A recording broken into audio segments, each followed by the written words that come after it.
Nah, jadi orang sekarang lagi ribut masalah nama Yahweh. Jadi orang bilang kalau tidak pakai nama Yahweh tidak sah, tidak boleh. Sekarang sudah keluar dari organisasi Gereja Betel GBI yang melayani di TNT. Nah, ada seorang dokter yang mengikuti aliran Yahweh, dia sangat radikal ekstrim, dia pengaruhi sekarang. Jadi Ibu Salome sudah keluar jadi pengurus besar di Gereja GBI dan dia tidak boleh memakai nama Yesus Allah dan harus pakai nama Yahweh Yeshua HaMashiach. Saya bilang tidak masalah kalau pakai nama Yahweh Yeshua HaMashiach Elohim, tapi jangan mempersalahkan orang-orang memakai nama Allah Yesus Kristus. Itu kalau katakan bidat, kau sudah menghakimi, itu tidak boleh.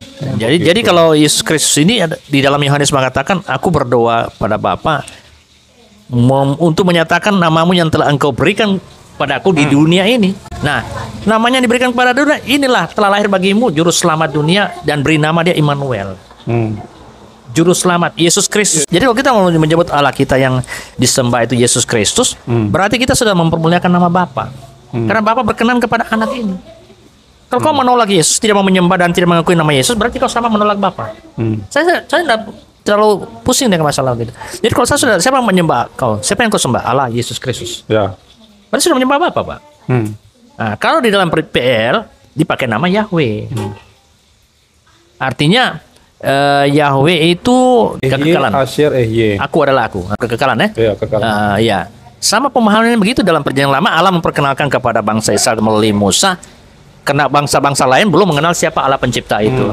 Jadi dia memberikan pengenalan akan siapa dia sebenarnya yang telah menciptakan dunia ini supaya orang dapat mengenal Allah yang benar. Maka dalam Tawarik mengatakan Daud menyanyikan suatu puji-pujian memuji-muji segala bangsa-bangsa adalah berhala, tapi Yahweh lah Allah yang benar. Nah, itu ada dalam Tawarik.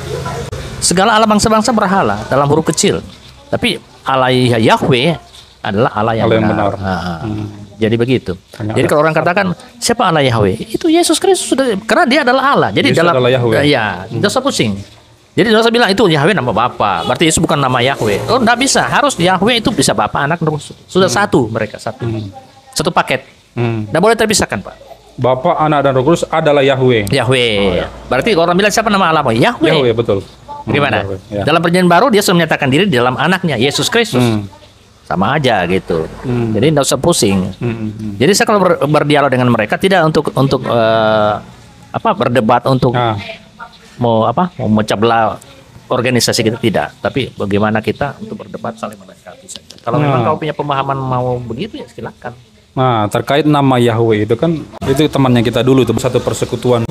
Sekarang beliau ada di Poso barangkali itu, lalu dia dulu sama seperti kita, kemudian dia masuk kepada sekte Yahweisme yang mengharuskan nama Yahweh. Nah, kalau nama Yahweh menurut saya begini Pak Degi. Memang nama Allah kita itu adalah Yahweh, di Perjanjian Lama kan ada itu. Tapi kenapa kita menggunakan Allah? Nah, karena argumentasi mereka begini Pak. Allah itu adalah namanya Kesembahan Islam kok. Dewa bulan. Kesembahan Islam, namanya Allah, dewa bulan lah segala macam. Itu argumentasi mereka. Jadi orang Kristen kan Yahweh, kita punya nama Allah Yahweh. Jangan pakai Allah, istilah Allah, karena itu sesembahannya orang lain, sesembahannya agama lain. Nah, bagaimana Pak? Jangan pakai istilah Allah. Kalau buat saya sih Allah itu bukan nama, predikat. Penyebutan seperti presiden.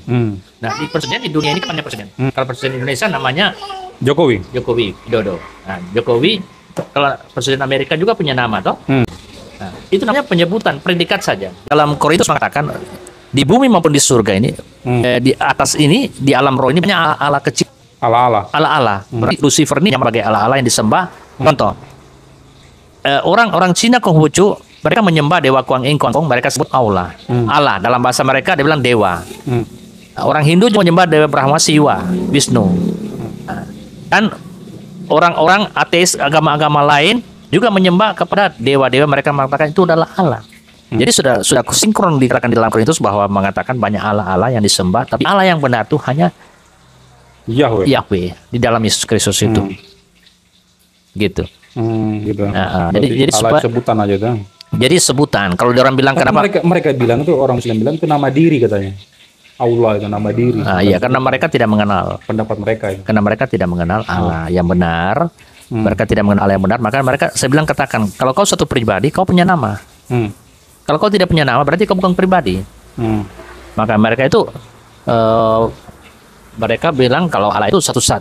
Saya bilang kalau zat itu padat, gas, dan cair. Ada tiga gas di bumi ini.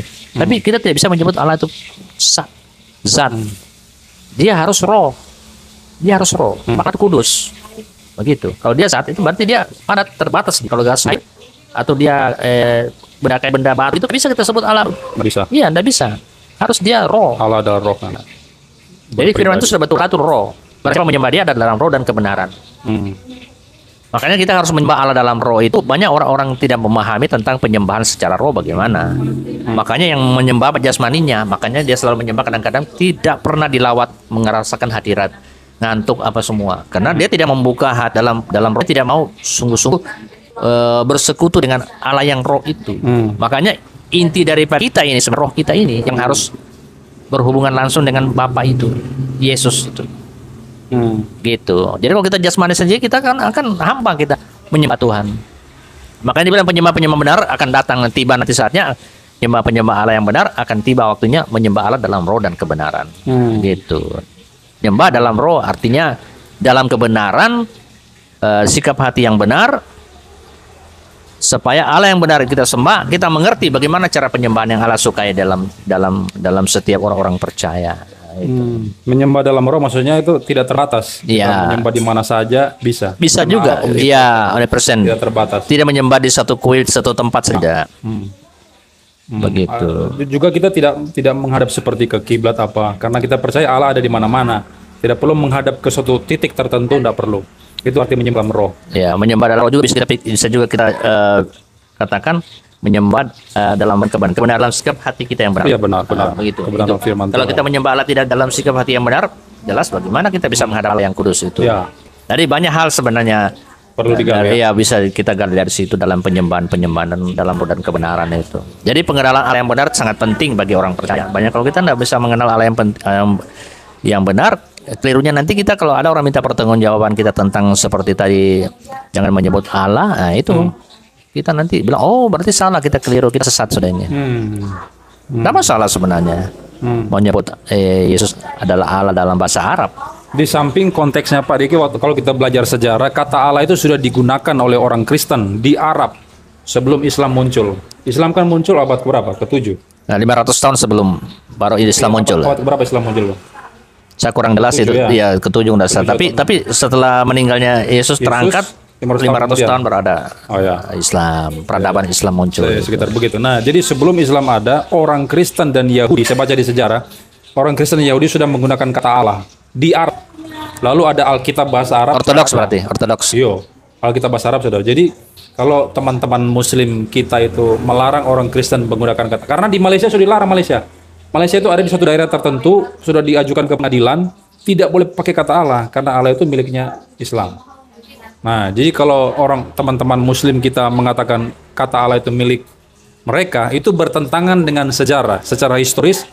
Bahkan menurut kita kalau kita baca di buku-buku sejarah itu, bahkan Nurholis Majid itu salah orang cendekiawan Muslim mengatakan orang Kristen dan Yahudi sudah menggunakan kata Allah sebelum Islam muncul.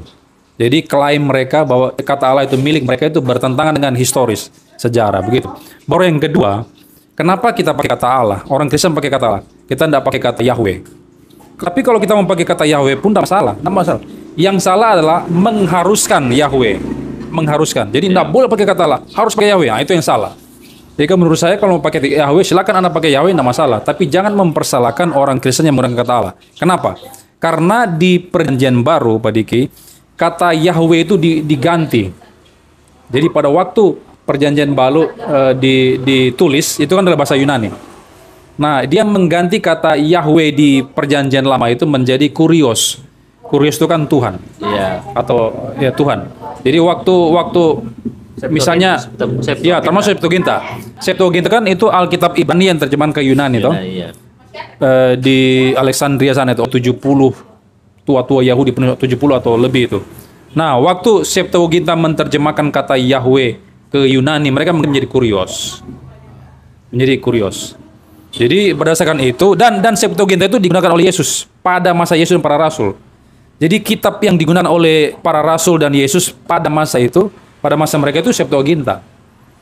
Jadi waktu Yesus berada di sinagog lalu dia mengutip teks dari Yesaya itu dari Septuaginta itu. Iya. Dia pakai Berarti dia mendukung. mendukung perubahan Yahweh menjadi kurios. Ya. Nah, itu sebab kita menggunakan istilah Allah. Besar ya. Berarti tidak salah. Iya.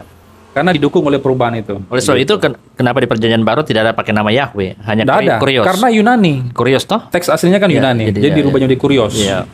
Jadi mereka tidak mempermasalahkan Tidak masalah. jemaat mula-mula itu. Yesus merubah Yahweh menjadi kurios. Ya. Jadi kalau ada orang mengatakan orang Kristen salah pakai kata Allah, yang mau dipersalahkan itu Yesus berarti. Iya, berarti Yesus juga merubah berarti Yahweh. kau protes Yesus. Protes Yesus dan para rasul. Begitu jawabannya. Jadi memang kita jangan mempersoalkan penyebutan nama Allah. Tapi kalau mereka mau menggunakan ekstrim. Yahweh tidak masalah. Ya saya begitu. Tidak masalah. Jangan menghakimi. Menghakimi atau mengharuskan itu yang Ya, salah. mengharuskan. Kata-kata mengharuskan itu yang saya tidak setuju sebenarnya.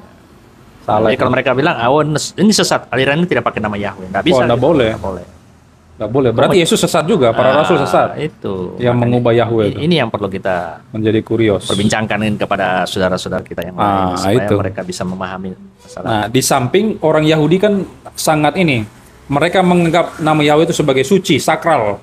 Makanya di Keluaran 20 bilang jangan menyebut Tuhan Allahmu dengan sembarangan, karena Allah akan memandang bersalah. Jadi setiap kali mereka menjumpai kata Yahweh di Taurat mereka mengganti menjadi Adonai atau Hashem diganti pada Adonai. Waktu dorong baca Taurat, jumpa kata Yahweh, ini nama yang kudus, sangat sakral. Jadi dorong ganti menjadi Adonai. Nah, itu alasannya. Kenapa kita bisa ganti Yahweh menjadi Allah? Begitu. Karena Allah itu sudah diterima menjadi kosakata bahasa Indonesia. Kalau kita lihat di KBBI, Kamus Besar Bahasa Indonesia, Allah itu artinya pencipta langit dan bumi yang patut disembah. Itu definisi Allah. Itu yang kita gunakan. Kita mengadopsi. Ini tidak masalah. No problem sebenarnya. Tidak masalah. Iya. Cuma itu orang mempersempit pemahamannya tentang itu. Makanya menjadi ekstrim, atau membuat satu aliran-aliran yang baru lagi. Sebenarnya tidak perlu. So berapa jam kita ini? Boleh atau bagaimana? Pisang goreng tidak ada. Sudah. So habis nanti sesi yang berikutnya. Mana pisang goreng? Di sesi berikut.